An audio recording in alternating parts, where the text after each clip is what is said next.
pagi anak ibu dan semangat pagi. Berjumpa dengan saya Ibu Ana, Ibu Tri Nur Hasana, dan singkatan saya adalah TR.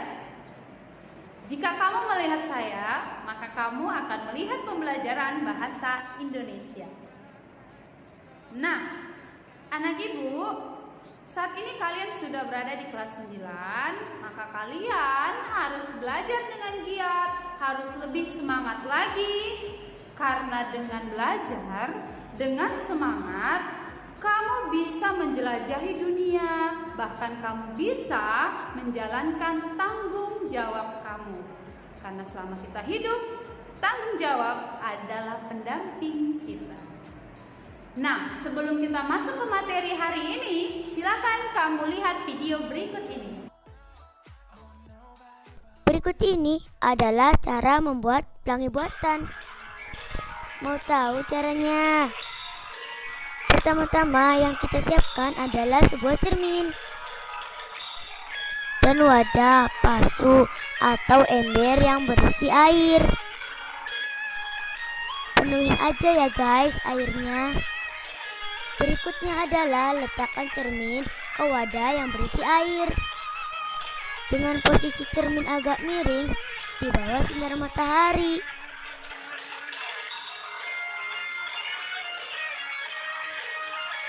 Lalu, pantulkan sinar matahari dari cermin ke tembok.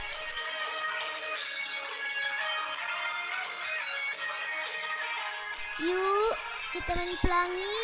Wow, indah sekali.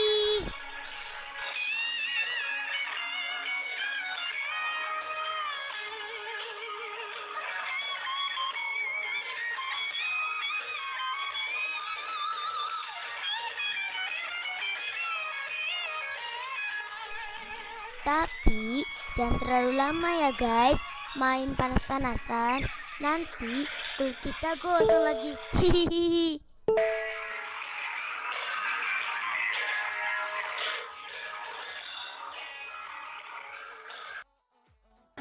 Setelah kamu melihat tampilan video tadi, adakah muncul di dalam benak kamu apa sih hubungan video tersebut dengan materi kita kali ini? Anak ibu, hubungannya sangat erat sekali.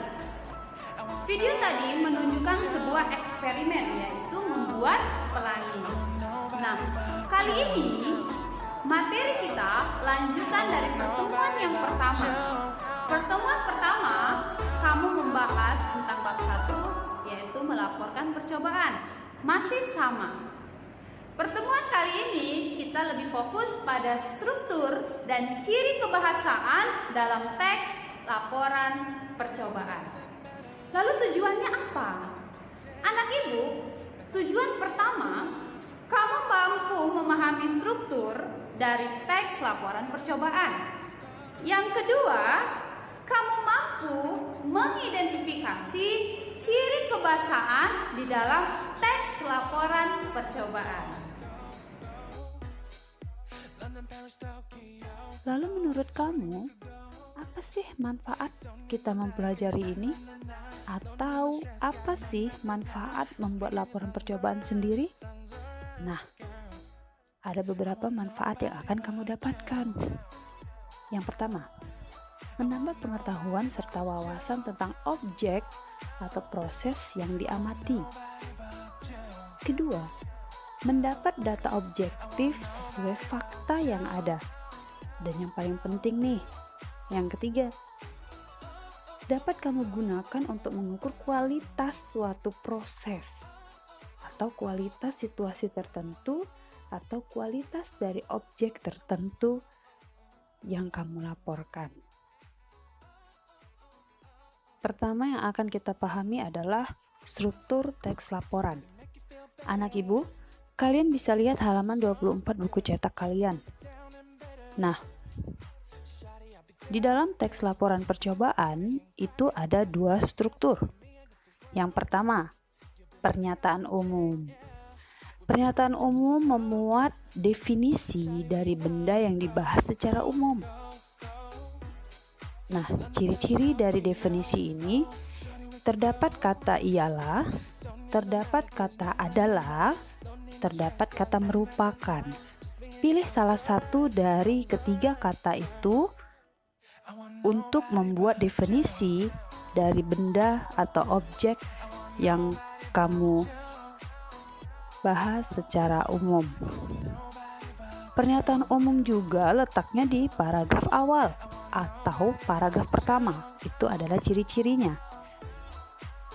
Kemudian yang kedua, struktur dari teks laporan percobaan adalah uraian. Setelah tadi kita membuat pernyataan umum yang berisi definisinya, nah masuk ke paragraf kedua itu berisi uraian.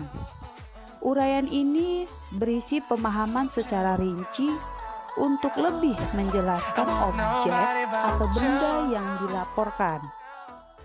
Ciri lainnya adalah uraian juga berisi dukungan informasi atau data dari pernyataan umum yang kamu jelaskan sebelumnya.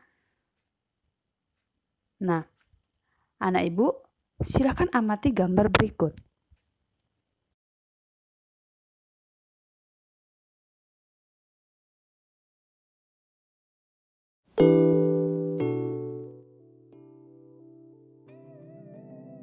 Gambar apakah itu? Yeay, tepat sekali. Itu adalah kelelawar. Di beberapa daerah, kelelawar disebut juga dengan kampret atau kalong. Anak ibu, kali ini ibu akan membuat tutorial menulis teks laporan. Kita akan membuat teks laporan sederhana dengan judul kelelawar. Nah, masih fokus pada struktur ya. Sekali lagi ibu ingatkan, ada dua struktur tadi. Yang pertama adalah pernyataan umum dan yang kedua adalah uraian. Agar kamu lebih mudah memahaminya, silahkan buka buku cetak halaman 21. Ikuti tutorial berikut. Jangan lupa siapkan juga buku catatan kamu ya, beserta alat tulisnya. Paragraf awal itu kita akan buat pernyataan umum terlebih dahulu. Nah, pernyataan umumnya kita buat. Kelelawar merupakan mamalia. Kelelawar satu-satunya mamalia yang dapat terbang. Ada lebih dari 1000 jenis kelelawar, seperti kelelawar vampir, kelelawar telinga panjang, kelelawar ekor 3, dan kelelawar buah. Untuk pernyataan umum cukup sampai di sini. Coba perhatikan kata definisi yang tadi digunakan, yaitu merupakan.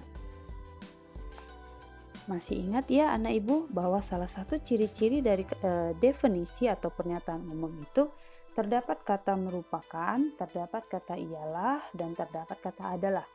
Untuk teks ini kita pakai kata merupakan. Selesai untuk pernyataan umum.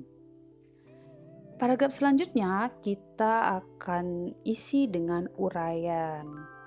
Jadi ada beberapa bagian yang bisa kita rincikan dari kelelawar tadi. Perhatikan ya. Misalkan kita mau menyajikan penampilannya. Kelelawar tampangnya mirip tikus. Saat terbang bersama, kelelawar seperti tikus terbang. Ini dari penampilan. Lalu kita mau lebih jelaskan lagi dari jenis makanannya. Misalkan beberapa kelelawar makan darah dan seterusnya.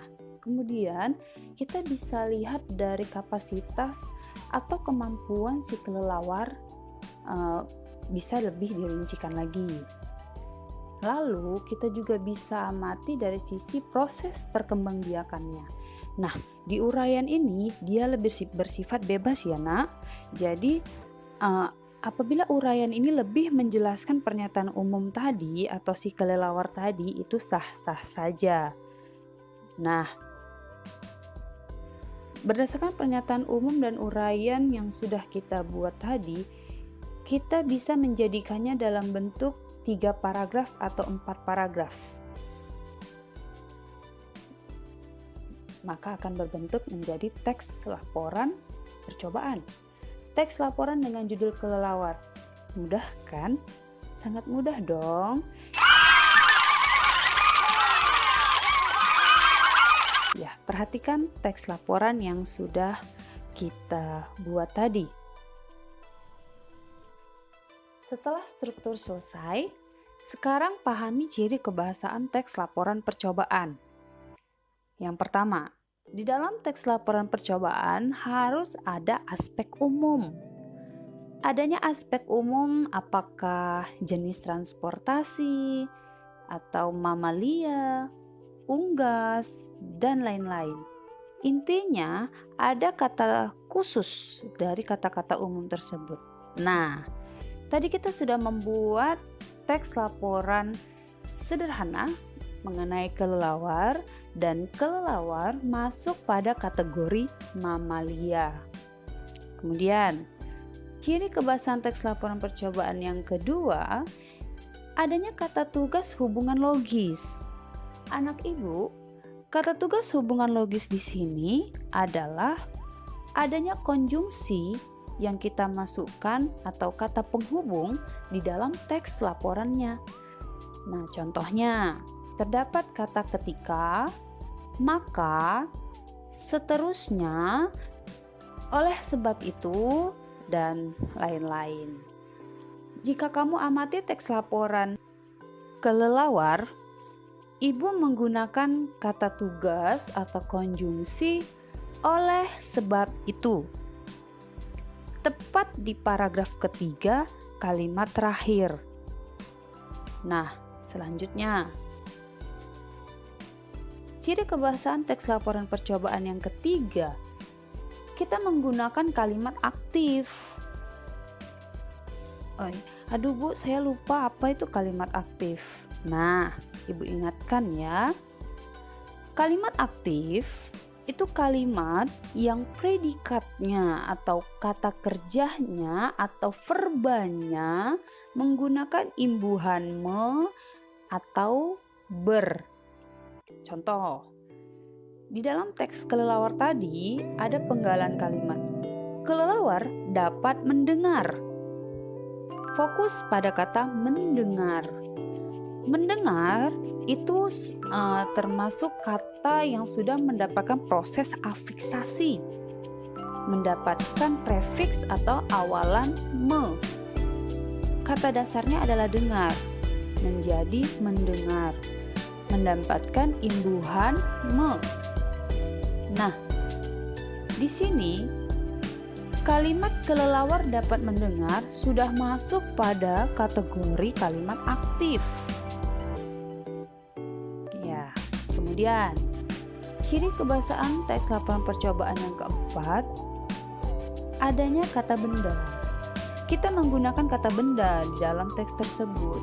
Nah, anak ibu secara tidak langsung ini sangat pasti sudah berkaitan dengan aspek umum tadi.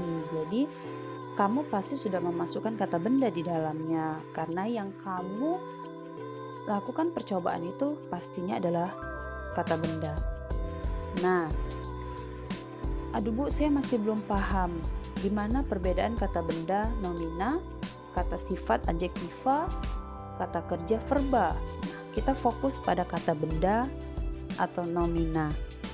Ciri-cirinya, anak ibu, kata benda itu sampai kapanpun tidak akan bisa kamu sisipi dengan kata tidak. Itu dia ya, jadi tidak kelelawar itu tidak bisa, itu tidak efektif. Kemudian, ciri kebahasaan teks laporan percobaan yang terakhir itu adalah kita menggunakan istilah teknis di dalamnya. Apa itu?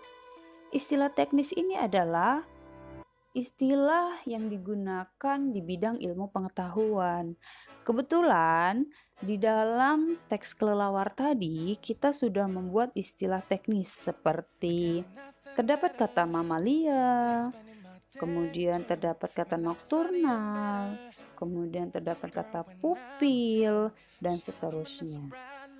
Dengan kata lain, istilah teknis ini merupakan istilah yang mengarah pada bidang ilmu pengetahuan tertentu.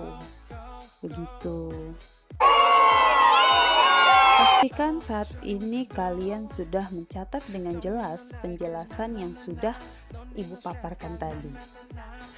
Nah, sekarang silakan kamu lakukan percobaan membuat pelangi di rumah masing-masing. Kamu juga bisa membuka buku cetak kamu halaman 27 untuk lebih memudahkan pemahaman kamu. Atau kamu juga bisa melakukan referensi seperti video di awal pertemuan tadi, karena juga tidak jauh berbeda. Silakan kamu lakukan percobaan membuat pelangi di rumah. Lalu, fotolah pelangi yang kamu hasilkan bersama diri kamu dan kirimkan fotonya di dalam ruang tugas Discord. Sampai di sini pertemuan kita, anak ibu. Tetap